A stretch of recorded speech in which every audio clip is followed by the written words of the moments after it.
स्वागत है आप सभी का हमारे YouTube चैनल पे। दोस्तों कल हमने प्रोनाउन को पढ़ा था, प्रोनाउन की डेफिनेशन पढ़े थे और इसके टाइप्स देखे थे। तो उसमें हमने पर्सनल प्रोनाउन को डिफ़ाइन कर दिया था, उसके टाइप्स को भी बता दिए थे। अब सेकेंड हमारा प्रोनाउन का जो टाइप्स था उसे हम रिफ्लेक्सिव प्रोनाउन कहते हैं। कल हमने बताया था कि इसे हिंदी में निजवाचक सर्वनाम कहते हैं। रिफ्लेक्सिव प्रोनाउन, निजवाचक सर्वनाम। अब देखते हैं कि ये रिफ्लेक्सिव प्रोनाउन होता क्या है। तो पहले इसकी डेफिनेशन देख लें। कह रहा है कि जो प्रोनाउन किसी काम का प्रभाव सब्जेक्ट पर दर्शाते हैं रिफ्लेक्सिव प्रोनाउन कहलाते हैं। मतलब कोई सेंटेंस है उसमें कोई ऐसा वर्ड जो सब्जेक्ट पर अपना प्रभाव दर्शा रहा हो वो रिफ्लेक्सिव प्रोनाउन कहलाता है। एग्जाम्पल देखेंगे तो क्लियर हो जाएगा। जैसे कि ये वर्ड्स पहले हमने देखे हैं। कह रहा है कि myself, ourselves, themselves, yourselves और हिम सेल्फ एक्स्ट्रा और बहुत सारे होते हैं। तो इसका हम एग्जांपल इसको सेंटेंस में कैसे यूज करेंगे, जब ऐसे देखेंगे तो समझ में आ जाएगा कि ये सेंटेंस वर्ड सब्जेक्ट पे कैसे फोकस कर रहा है। तो देखते हैं एग्जांपल। फर्स्ट एग्जांपल हमने लिया है। कह रहा है कि you see your self in the mirror. You see your self in the mirror. तुम मिरर में, तुम दर्पण में खुद को देखते हो, स्वयं को देखते हो। तुम दर्पण में स्वयं को देखते हो। ये सब्जेक्ट पे, ये जो योर सेल्फ यहाँ पे है, योर सेल्फ हमने बताया था ना कि ये वर्ड्स आते हैं रिफ्लेक्सिव प्रोनाउन में। तो सेंटेंस में कैसे यूज करते हैं हम देख रहे हैं। You see your self in the mirror. तुम मिरर में स्वयं को देखते हो। तो ये जो योर सेल्फ है ये हम देख रहे हैं कि सेंटेंस में यू पे फोकस कर रहा है। अगर यहाँ पे यू के जगह सपोज मान लें हम आई है अगर, तो यहाँ पे हम योर सेल्फ नहीं लिखेंगे, गलत हो जाएगा। हमने पीछे जब पर्सनल प्रोनाउन डिफाइन किया था तो हम बताए थे आपको कि जैसे आई के साथ अपना की अंग्रेजी में हम इसको माई लिखते हैं, वैसे ही आई के साथ अगर खुद की अंग्रेजी लिखनी हो तो माई सेल्फ लिखते हैं। ऐसे यू के साथ खुद की अंग्रेजी लिखनी हो तो योर सेल्फ लिखते हैं। कल हमने बताया था यू के लिए अपना को इंग्लिश में हम योर बोलते हैं। सेम वही कंडीशन यहाँ पे भी होती है। यू के लिए जब खुद की स्वयं की को इंग्लिश में लिखना हो तो हम योर सेल्फ लिखेंगे। आई के लिए माई सेल्फ लिखेंगे, ही के लिए हिम सेल्फ लिखेंगे, सी के लिए हर सेल्फ लिखेंगे। तो यहाँ पे देख रहे हैं you see your self in the mirror. तुम मिरर में स्वयं को देखते हो, खुद को देखते हो। तो ये जो योर सेल्फ वर्ड है ये यू पे फोकस कर रहा है। मेन प्रभाव इसका जो मेन इफेक्ट पड़ा है ये यू से ही हो रहा है। तो हमारा योर सेल्फ जो है रिफ्लेक्सिव प्रोनाउन में आएगा क्योंकि इसने सब्जेक्ट पर अपना इफेक्ट दिखाया है। तो your self reflexive pronoun. Second example हम देख रहे हैं। कह रहा है कि he told me himself. He told me himself मतलब वह स्वयं मुझे बताया। वह कोई भी बात है तो ऐसे कहते हैं उसने खुद मुझे बताया या फिर वह स्वयं मुझे बताया। तो ये क्या हो गया, हिमसेल्फ जो वर्ड हमारा आया हम पहचान देंगे कि ये रिफ्लेक्सिव प्रोनाउन है। कैसे, क्योंकि इसने ही पे फोकस किया है। ही हमारा सब्जेक्ट है और ही के लिए यहाँ पे हिमसेल्फ आया हुआ है। तो ये हिमसेल्फ जो है रिफ्लेक्सिव प्रोनाउन में आएगा क्योंकि हिमसेल्फ जो ही सब्जेक्ट हमारा इस पर इफेक्ट दिखा रहा है, मेन इफेक्ट ही पर पड़ रहा है। तो ये हमारा रिफ्लेक्सिव प्रोनाउन में आएगा। तीसरा एग्जाम्पल हमने लिया है। कह रहा है I will go there myself. I will go there myself. मैं वहाँ स्वयं जाऊँगा, मैं वहाँ स्वयं जाऊँगा। तो यहाँ क्या हो रहा है, ये जो मेरा माई सेल्फ वर्ड है, माई सेल्फ हमारे सब्जेक्ट पे मेन फोकस कर रहा है। इसका इफेक्ट आई पे पड़ रहा है। ये आई जो है खुद के लिए माई सेल्फ का यूज किया है। तो यहाँ पे आई अपना नाम न लेकर के माई सेल्फ कहेंगे, मैं स्वयं वहाँ जाऊँगा। इसने खुद की अंग्रेजी की जो माई सेल्फ है इसने आई पे इफेक्ट डाला, सब्जेक्ट पे हमारा इफेक्ट डाला, तो हमारा माई सेल्फ रिफ्लेक्सिव प्रोनाउन आएगा। तो यहाँ से हम क्लियर हो जाता है कि जो प्रोनाउन किसी काम का प्रभाव, मतलब यहाँ पे ये देख रहा है मिरर में देख रहा है, स्वयं देख रहा है। तो किसी काम का देखने का जो काम हो रहा है वो सब्जेक्ट पर दिखा रहा है। तो ये हमारा रिफ्लेक्सिव प्रोनाउन होगा। अब हम अपनी तीसरी टाइप्स देखते हैं। तीसरा कह रहा है इम्फेटिक प्रोनाउन होता है, कल हमने बताया था। फिर इसको हिंदी में हम दृढ़तावाचक सर्वनाम कहेंगे, ये भी हम बता चुके हैं। अब इसकी डेफिनेशन देखते हैं, इसको डिफाइन कैसे किया गया है। कह रहा है जिस प्रोनाउन का प्रयोग सब्जेक्ट पर जोर डालने के लिए होता है। यहाँ पर किसी काम का प्रभाव सब्जेक्ट पे दर्शाते थे वे वर्ड, और यहाँ पे सब्जेक्ट पर मेन सब्जेक्ट पे ही जोर डालेंगे। अब एग्जाम्पल देखेंगे तो समझ में आएगा। वर्ड्स तो यही होते हैं, वर्ड्स यही होते हैं जो हमारा रिफ्लेक्सिव प्रोनाउन में था, सेम यही वर्ड्स होते हैं। सिर्फ अंतर क्या होता है, जो हमारा रिफ्लेक्सिव प्रोनाउन था इसमें बस काम पर प्रभाव दिखा रहा था, लेकिन एम्फेटिक प्रोनाउन में जो हमारा सब्जेक्ट होता है उस पर जोर दिया जाता है। जैसे कि वर्ड्स तो वही होंगे, yourself, myself, ourself, herself, words तो वही होंगे। और एक बात और, यहाँ पे जो कभी कभी जो योर सेल्फ भी होता है और योर सेल्व्स भी होता है, तो योर सेल्फ कब लगाएंगे? जब तुम कोई एक ही सिंगुलर का सब्जेक्ट हो तो हमारा जो ऑब्जेक्ट की जगह पे लगाएंगे ये योर सेल्फ होगा, और अगर यू प्लूरल सब्जेक्ट के रूप में यूज किया गया है तो यहाँ पे योर सेल्व्स लगाएंगे। तो ये हमारा यू सेल्फ, योर सेल्फ। ऐसे यहाँ पे आवर हमें पता है कि प्लूरल वर्ड होता है तो इसमें सेल्फ नहीं सेल्व्स लगाएंगे। तो वर्ड्स वही होंगे जो रिफ्लेक्सिव प्रोनाउन में थे, सिर्फ इसका यूज करने का तरीका डिफरेंट होगा। देखते हैं कैसे। उसमें था कि ही टोल्ड मी हिमसेल्फ, इसमें सब्जेक्ट पे मेन जोर नहीं दिया गया था, लेकिन इसमें कह रहा है ही हिमसेल्फ टोल्ड मी, उसने खुद मुझे बताया। सब्जेक्ट पे जोर दिया जा रहा है कि उसने खुद मुझे बताया। तो यहाँ पे हिमसेल्फ ये जो प्रोनाउन है ये ही पर एकदम जोर दे के कह रहा है कि उसने खुद मुझे बताया। तो ये जो हमारा हिमसेल्फ है ये एम्फेटिक प्रोनाउन में, अगर ये हिमसेल्फ टोल्ड मी के बाद यूज होता, जैसे हमने पिछले रिफ्लेक्सिव प्रोनाउन में एग्जांपल दिया था, अगर वैसे यूज होता तो ये जो हमारा हिमसेल्फ है वो रिफ्लेक्सिव प्रोनाउन कहलाता है। लेकिन यहाँ पे ही हिमसेल्फ टोल्ड मी, यहाँ पे मेन ही पे जोर दे रहा है कि उसने खुद मुझे बताया, तो ये हमारा एम्फेटिक प्रोनाउन में आएगा। और यही अगर यहाँ पे रहता तो हमारा एम्फेटिक प्रोनाउन ना होकर रिफ्लेक्सिव प्रोनाउन कहलाता। तो reflexive pronoun emphatic pronoun same वही होते हैं, बस थोड़ा सा डिफरेंस होता है कि इसमें सब्जेक्ट पर जोर दे के कोई काम का प्रभाव दिखाया जाता है और उसमें किसी भी काम का प्रभाव दिखा सकते हैं। दूसरा एग्जाम्पल हम ले रहे हैं, कह रहा है you yourself see in the mirror, तुम खुद को शीशे में देखते हो, तुम मिरर में खुद को देखते हो। तो यहाँ पे जोर दिया गया योर सेल्फ, यू पे जोर दे के कह रहा है तुम खुद को देखते हो उसमें। तो ये हमारा एम्फेटिक प्रोनाउन। पिछले टाइप्स में मैंने बताया था, कह रहा था कि you see your self in the mirror, तो उसमें एक सब्जेक्ट के बाद आया था, इसमें डायरेक्ट सब्जेक्ट के बाद ही ऑब्जेक्टिव केस में आ जाता है, तो ये हमारा एम्फेटिक प्रोनाउन के अंतर्गत आएगा। तीसरा एग्जाम्पल हम देख रहे हैं, कह रहा है I myself gave him money, I myself gave him money, मैंने खुद उसे पैसे दिए, मैंने खुद उसे पैसे दिए। अगर ऐसा रहता by the way I gave him money my self, मैंने स्वयं उसे पैसे दिए, ऐसा रहता तो ऐसा होता कि एकदम जोर नहीं दिया जा रहा है सब्जेक्ट पे, लेकिन यहाँ पे आई पे तो एकदम जोर दिया जा रहा है ना, कह रहा है कि I myself gave him money, मैंने उसे खुद पैसे दिए। तो ये हमारा एम्फेटिक प्रोनाउन में रिफ्लेक्सिव प्रोनाउन ना होकर एम्फेटिक प्रोनाउन कहलाएगा, माई सेल्फ। तो ये हो गया हमारा एम्फेटिक प्रोनाउन, रिफ्लेक्सिव प्रोनाउन। अब हम अपनी चौथी टाइप्स देखेंगे। तो हमारी चौथी टाइप्स है डेमॉन्स्ट्रेटिव प्रोनाउन, जिसे हिंदी में हम संकेतवाचक सर्वनाम कहेंगे। इसकी डेफिनेशन देख लेते हैं हम।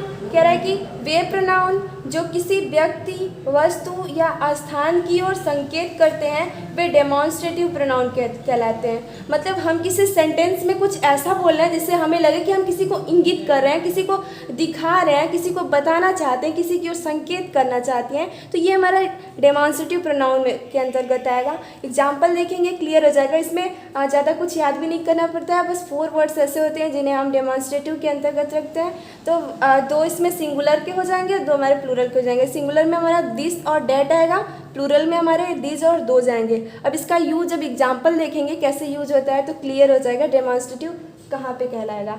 तो यहाँ कह रहा है कि this is nice, this is nice. अब हम सामने वाले से कह रहे हैं दिस इज़ नाइस, तो उस सामने वाले व्यक्ति को पता है कि इसके बारे में, या सुंदर, हम कह रहे हैं दिस इज़ नाइस, या सुंदर है, उसे पता है कि दिस है क्या, फ्लावर है, क्लॉथ है, उसे सामने वाले को पता रहेगा कि ये कौन सी वस्तु है जिसे हम इशारे से संकेत करके कह सकते हैं दिस इज़ नाइस। तो ये हमारा हो गया डेमॉन्स्ट्रेटिव प्रोनाउन। दिस यहाँ पे जो है ये डेमॉन्स्ट्रेटिव प्रोनाउन हो गया क्योंकि ये किसी वस्तु को इंगित कर रहा है, संकेत कर रहा है दिस इज़ नाइस, तो सामने वाले को पता तो है कि ये दिस है क्या, तो ये हमारा हम संकेत बस कर दिए तो उसे पता चल गया, तो ये हमारा डेमॉन्स्ट्रेटिव प्रोनाउन कहलाएगा दिस। सेकेंड एग्जाम्पल हम देख रहे हैं, कह रहा है that is beautiful, that is beautiful, वह सुंदर है, डेट इज़ ब्यूटीफुल। मान लीजिए फ्लावर है, वहाँ पे फ्लावर रखा हुआ तो हमेशा इशारे से कहेंगे डेट इज़ ब्यूटीफुल, तो सामने वाला समझेगा कि डैट किसके लिए यूज कर रहा है, फ्लावर के लिए, क्लॉथ के लिए, कोई तो थिंग होगी जिसके लिए डैट यूज किया गया है, लेकिन हमने तो बताया तो उसे संकेत से ही बताया, तो हमारा डैट जो होगा वो डेमॉन्स्ट्रेटिव कहलाएगा। और तीसरा एग्जाम्पल हम लिए हैं, कह रहा है कि do you like this, do you like this, कह रहा है कि क्या तुम इसे लाइक करते हो, क्या तुम ये लाइक करते हो, क्या तुम ये पसंद करते हो। अब ये कुछ भी हो सकता है, जैसे मान लीजिए फ्रूट्स की बात कर रहा है तो कह रहा है कि डू यू लाइक दिस, तो सामने वाले को ये पता होगा कि फ्रूट यहाँ पे रखा हुआ है तो फ्रूट्स की बात कर रहा है, लेकिन हमने डायरेक्टली फ्रूट नहीं बोला, हम इशारे में बोले कि डू यू लाइक दिस। तो यहाँ पे दिस जो वर्ड आया ये हमारा डेमॉन्स्ट्रेटिव प्रोनाउन कहलाएगा, क्योंकि हमने संकेत किया है। और चौथा एग्जाम्पल हम लिए, कह रहा है दोज आर प्लेयर्स, वे खिलाड़ी हैं, दोज आर प्लेयर्स। हमने ये प्लेयर्स के लिए यहाँ पे दोज यूज़ किया, से इशारे से कहेंगे कि वो कुछ दूर पे खड़ेंगे तो सामने वाले से हम कहेंगे दोज आर प्लेयर्स। तो ये हमारा दोज जो है डेमॉन्स्ट्रेटिव प्रोनाउन कहलाएगा। क्यों? क्योंकि हमने संकेत किया है किसी से, किसी को संकेत के माध्यम से बता रहे हैं, तो ये हमारा दोज जो है डेमॉन्स्ट्रेटिव प्रोनाउन कहलाएगा। अब हमारी पांचवी टाइप्स इंडेफिनिट प्रोनाउन, जिसे हम हिंदी में अनिश्चयवाचक सर्वनाम कहते हैं। तो इसे देखते हैं ये क्या होता है, डिफाइन किया गया। कह रहा है वे प्रोनाउन जो किसी व्यक्ति या वस्तु की अनिश्चित संख्या या अनिश्चित परिमाण का बोध कराते हैं।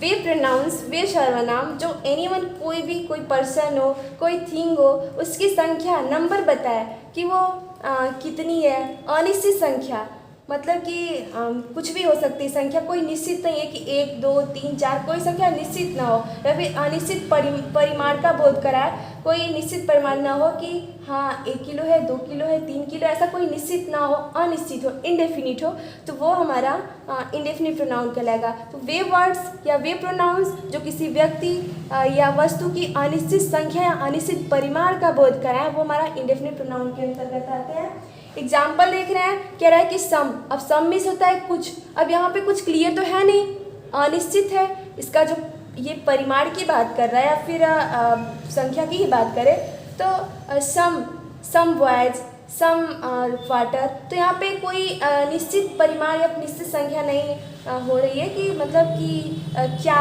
एकदम क्लियर नहीं हो रहा है, हमने अनिश्चित इंडेफिनिट तरीके से बताया। ओनली, केवल, या फिर फ्यू मतलब कुछ, आल, सभी, एनी, कोई भी, इच, प्रत्येक, मेनी, कई, एनफ, पर्याप्त, सेवरल, कई, वन, एक, एक कैसे कहते हैं, वन अनदर, एक।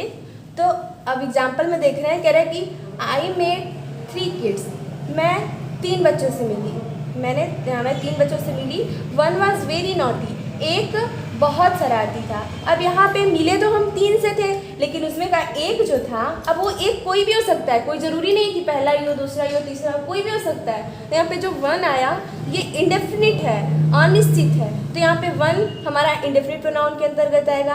कह रहे हैं enough is enough, enough is enough, तो ये जो हमारा एनफ वर्ड है, पर्याप्त कुछ कितना भी हो सकता है, कह रहे हैं एनफ इज एनफ, तो ये हमारा एनफ जो वर्ड है ये इंडेफिनिट प्रोनाउन के अंतर्गत आएगा। फिर कह रहे हैं some boys are playing cricket match, some boys are playing cricket match, कुछ बच्चे क्रिकेट खेल रहे हैं, कुछ बच्चे क्रिकेट खेल रहे हैं। अब यहाँ पे निश्चित नहीं है कि कितने बच्चे क्रिकेट खेल रहे हैं, कुछ बच्चे क्रिकेट खेल रहे हैं, तो हमारा जो सम, ये जो हमारा सम वर्ड आया ये हमारा इंडेफिनिट प्रोनाउन, क्योंकि यहाँ पे क्लियर नहीं है कि कितने बच्चे हैं, तो ये हमारा सम इंडेफिनिट प्रोनाउन कहलाएगा। अब अगली टाइप्स हम देखेंगे। अगली टाइप्स हमारी है छठी, कह रहा है डिस्ट्रीब्यूटिव प्रोनाउन। डिस्ट्रीब्यूटिव प्रोनाउन जिसे हम हिंदी में विभाग सूचक सर्वनाम कहते हैं। इसकी डेफिनेशन देखते हैं कैसे डिफाइन किया गया है। कह रहा है कि जो सर्वनाम किसी वाक्य में प्रयुक्त बहुत से व्यक्तियों या वस्तुएं में से प्रत्येक का बोध कराते हैं वे डिस्ट्रीब्यूटिव प्रोनाउन कहलाते हैं। जैसे कि इच कह दिया जाए, एवरीवन कह दिया जाए, एवरीथिंग कह दिया जाए। एग्जाम्पल देखेंगे क्लियर हो जाएगा। कह रहा है इच बॉयज इज नॉटी।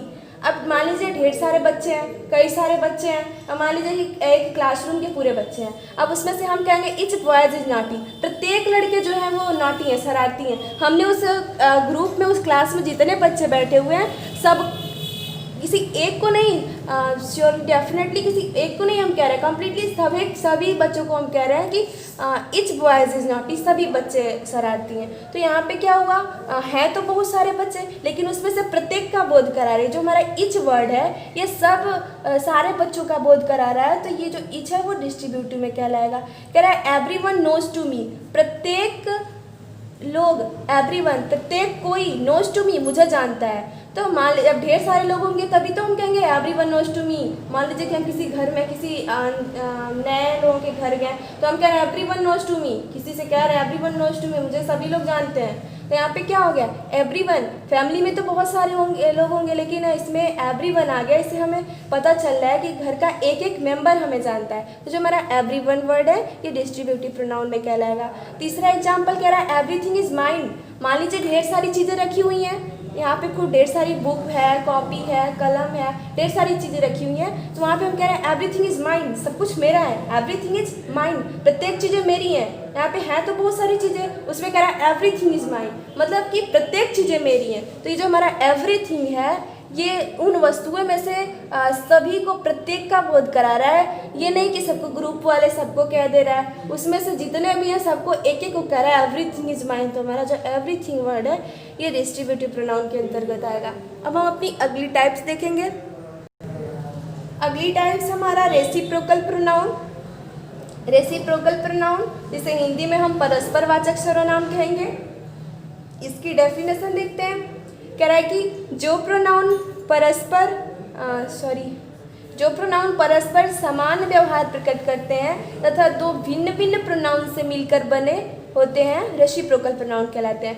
मतलब कि जो इन वर्ड्स को बोलने पे लगेगा कि ये दो वस्तुएं हैं और दो लोग हैं, दो प्रोनाउन हैं और दोनों का परस्पर समान व्यवहार प्रकट कर रहा है, ये हमारा रेसिप्रोकल, मतलब कि दो भिन्न भिन्न प्रोनाउंस को मिलाते हैं, ये हमारे रेसिप्रोकल प्रोनाउन के। जैसे एग्जाम्पल में कह रहा है ईच अदर, वन अनदर। तो अब एग्जाम्पल में देखेंगे तो समझ में आएगा। ईच अदर, वन अनदर, एक दूसरे, ऐसे होते हैं एक दूसरे के साथ। तो ये हमारा रेसिप्रोकल प्रोनाउन के अंतर्गत आता है। ईच अदर और वन अनदर ये वर्ड्स हैं जो ये रेसिप्रोकल प्रोनाउन के अंतर्गत आते हैं। फाइनली डेफिनेटली यही दोनों वर्ड्स आते हैं। अब देखेंगे एग्जाम्पल में तो समझ में आ जाएगा। इफ़ कह रहा है अगर मान लीजिए कि ऐसे किसी के सामने हम ऐसा कह रहे हैं Ram is playing with Shyam and Shyam is playing with Ram. अब ये बताइए राम खेल तो रहे हैं राम और श्याम, अब इसे हम कह रहे हैं Ram is playing with Shyam, Ram Shyam के साथ खेला है और श्याम राम के साथ खेला। बात तो वही हुई, चाहे राम श्याम के साथ खेले चाहे श्याम राम के साथ खेले। इसे हम कैसे छोटे तरीके से कैसे बताएंगे, किसी स्मॉल सेंटेंस में कैसे कह देंगे। अगर Ram and Shyam are playing with each other, Ram और श्याम एक दूसरे के साथ खेल रहे हैं, तो यहाँ पे इससे तो इजी हुआ ना। और इजी किस वर्ड की वजह से हुआ? ईच अदर, राम और श्याम एक दूसरे के साथ खेल रहे हैं। अब ये कहना ज़्यादा सूटेबल लग रहा है कि ये कहना ज़्यादा, हमें तो लग रहा है कि ये कहना ज़्यादा सूटेबल होगा। तो कह रहा है Ram is playing with Shyam and Shyam is playing with Ram, that means Ram and Shyam are playing with each other, मतलब राम और श्याम एक दूसरे के साथ खेल रहे हैं। तो इतना कुछ ना कह करके अगर हमने ईच अदर का यूज कर दिया तो ये हमारा सेंटेंस अच्छा भी लगा, नेचुरल भी लग रहा है। हम किसी के सामने कह रहे हैं तो नेचुरल भी लगेगा और पढ़ने में भी सूटेबल लगेगा और किसी के सामने बोलने में भी सूटेबल लगेगा। तो ये हमारा ईच अदर जो वर्ड है ये रेसिप्रोकल प्रोनाउन के अंतर्गत आएगा। दूसरा एग्जाम्पल हमने लिया है, कह रहे हैं कि they all know one another, they all know one another, वे सभी एक दूसरे को जानते हैं, वे सभी एक दूसरे को जानते हैं। तो अब कहेंगे कि he knows him and he knows him and she knows him, ऐसा बोलेंगे। अब इन सब कहने की इतना कुछ कहने की ज़रूरत नहीं है। अगर हम कह देंगे दे ऑल, वे सभी, no one another, no one another, एक दूसरे को जानते हैं, तो ये हमारा रेसिप्रोकल प्रोनाउन के अंतर्गत आएगा। ये हमारा वन अनदर जो वर्ड है ये रेसिप्रोकल प्रोनाउन कहलाएगा। अब हम अपनी अगली टाइप्स देखेंगे। तो हमारी अगली टाइप्स है इंट्रोगेटिव प्रोनाउन, जिसे हम हिंदी में प्रश्नवाचक सर्वनाम कहते हैं। इसकी डेफिनेशन देख लेते हैं। कह रहा है कि जो प्रोनाउन किसी व्यक्ति या वस्तु या स्थान के संबंध में प्रश्न पूछने के लिए प्रयोग किया जाता है। मतलब कि किसी सेंटेंस में अगर हम इन वर्ड्स को यूज कर रहे हैं तो हमें ऐसा लगे कि हम किसी व्यक्ति, किसी पर्सन, किसी वस्तु या फिर किसी प्लेस के संबंध में कोई क्वेश्चन पूछ रहे हैं, मुझसे उस सामने वाले पर्सन से कुछ क्वेश्चन पूछ रहे हैं, तो वो हमारा इंट्रोगेटिव प्रोनाउन, वो जो वर्ड यूज होगा वो इंट्रोगेटिव प्रोनाउन कहलाएगा। जैसे कि हम देख रहे हैं एग्जाम्पल में हमने लिखा है which, what, whom, which, etc। Example जब यूज करेंगे इसका इन सेंटेंस, इन वर्ड्स का किसी सेंटेंस में यूज करेंगे तो क्लियर हो जाएगा। तो हमने यहाँ पे एग्जाम्पल लिया है, कह रहा है कि which is your book, which is your book, तुम्हारी कौन सी किताब है। हम पूछ रहे हैं विच इज़ योर बुक, तुम्हारी कौन सी किताब है। अभी आप प्रश्न पूछने के लिए हमने क्या यूज किया?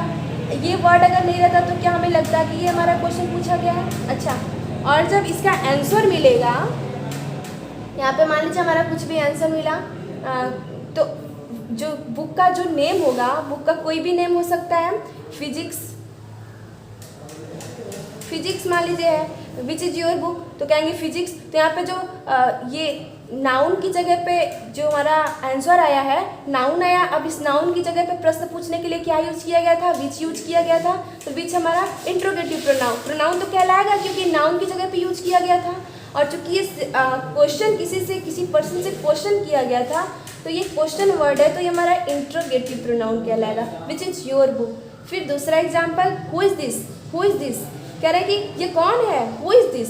तो यहाँ पे ये जो हमारा वो कोई भी हो सकता है। हम आंसर में मान लीजिए कोई कह रहा है कि दिस इज, कह रहे हैं हम पूछ रहे हैं हु इज़ दिस, तो कह रहा है कि दिस इज रीमा, मान लीजिए बाय द वे, कह रहा है कि हु इज़ दिस, सामने वाली पर्सन जो है वो मान लीजिए रीमा है, तो कहेंगे दिस इज रीमा। तो हमने ये दिस तो मान लीजिए पीछे हमने डिफाइन किया था कि कौन सा प्रोनाउन कहलाता है, डेमोन्स्ट्रेटिव प्रोनाउन। तो इसका यहाँ पे कुछ इसके बारे में नहीं डिफाइन किया जाएगा, बस ऐसे बता रहे हैं कि मान लीजिए हु इज़ दिस पूछा या कौन है, तो हम बताएं दिस इज़ रीमा। अब यहाँ पे रीमा, ये हु की जगह रीमा आया, क्वेश्चन पूछा हमने, यहाँ पे हु किसके लिए आया, क्वेश्चन पूछने के लिए क्वेश्चन वर्ड है। तो इस सेंटेंस में हु अगर आ गया तो हमें लग रहा है कि क्वेश्चन पूछा जा रहा है, तो मेरा जो हु वर्ड है ये इंट्रोगेटिव प्रोनाउन कहलाएगा। तीसरा एग्जाम्पल देख रहे हैं, what is your name, what is your name, तुम्हारा क्या नाम है। अब यहाँ पे व्हाट की जगह कुछ भी आ सकता है, मेरा नाम रोहन है, सोहन है, कुछ भी हो सकता है। तो वो जो आंसर आया, आंसर हमारा नाउन कहलाएगा, और उसी नाउन की जगह पे हम यहाँ पे व्हाट यूज किए हैं, तो हमारा जो व्हाट है ये इंट्रोगेटिव प्रोनाउन के अंतर्गत आएगा।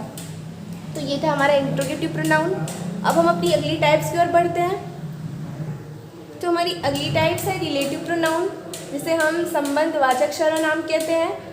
रिलेटिव प्रोनाउन, संबंधवाचक सर्वनाम। देखते हैं ये क्या होता है। कह रहा है कि जो प्रोनाउन किसी नाउन के स्थान पर प्रयुक्त होकर वाक्य को आपस में जोड़ते हैं और अपने से पहले प्रयुक्त नाउन से संबंध प्रकट करते हैं, वे रिलेटिव प्रोनाउन कहलाते हैं।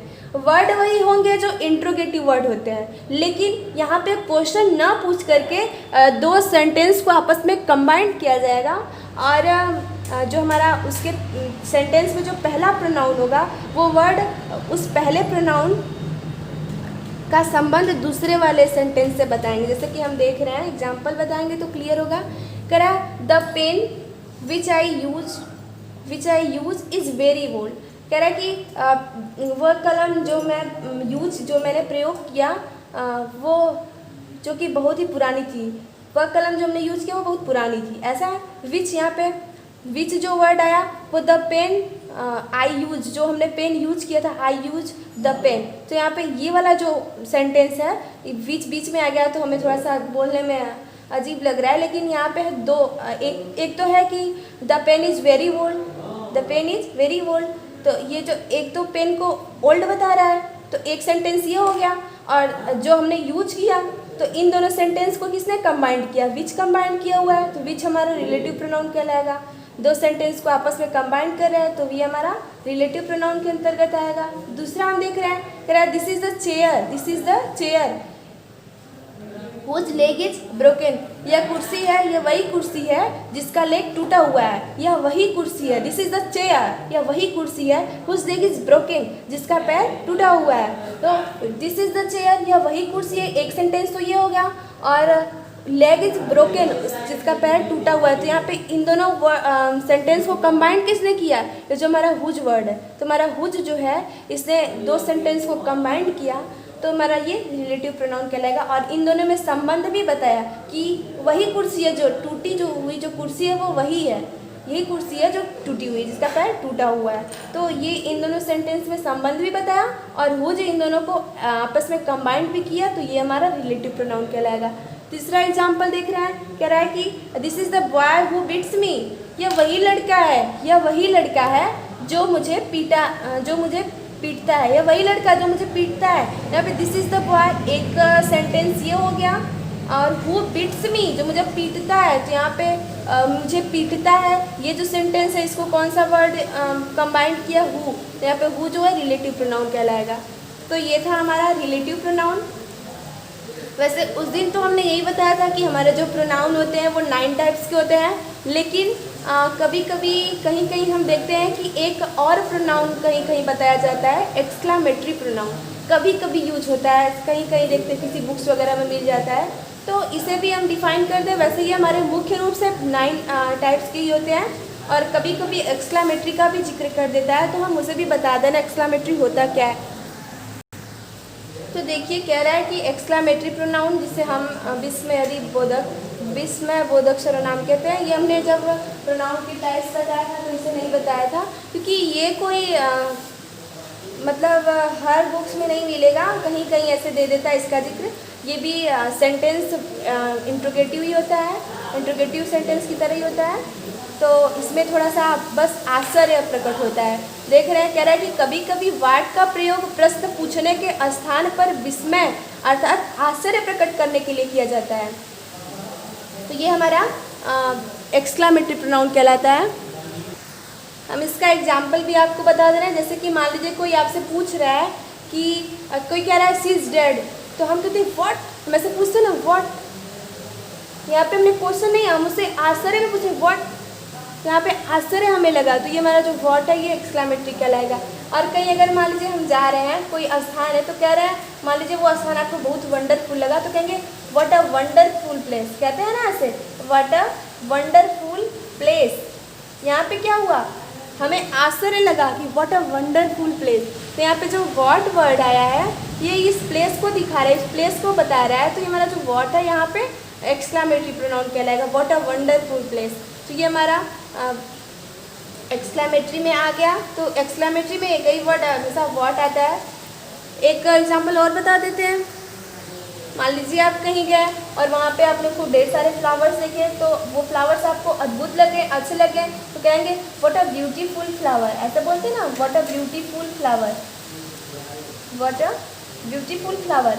तो कहेंगे यहाँ पे जो व्हाट वर्ड आया है ये हमारा फ्लावर, ब्यूटीफुल फ्लावर है, जिसको हम आश्चर्य से कह रहे हैं व्हाट अ ब्यूटीफुल फ्लावर। यहाँ पे व्हाट वर्ड जो एक्सक्लामेटरी प्रोनाउन कहलाएगा। तो ये था हमारा एक्सक्लामेटरी प्रोनाउन। तो हमारे ये वैसे तो 9 टाइप्स के होते हैं, फिर ये कभी कभी 10वीं टाइप्स भी आ जाती है। तो ये था हमारा प्रोनाउन। अब अगली वीडियो में मिलेंगे हम एडजेक्टिव के साथ। तब तक के लिए धन्यवाद।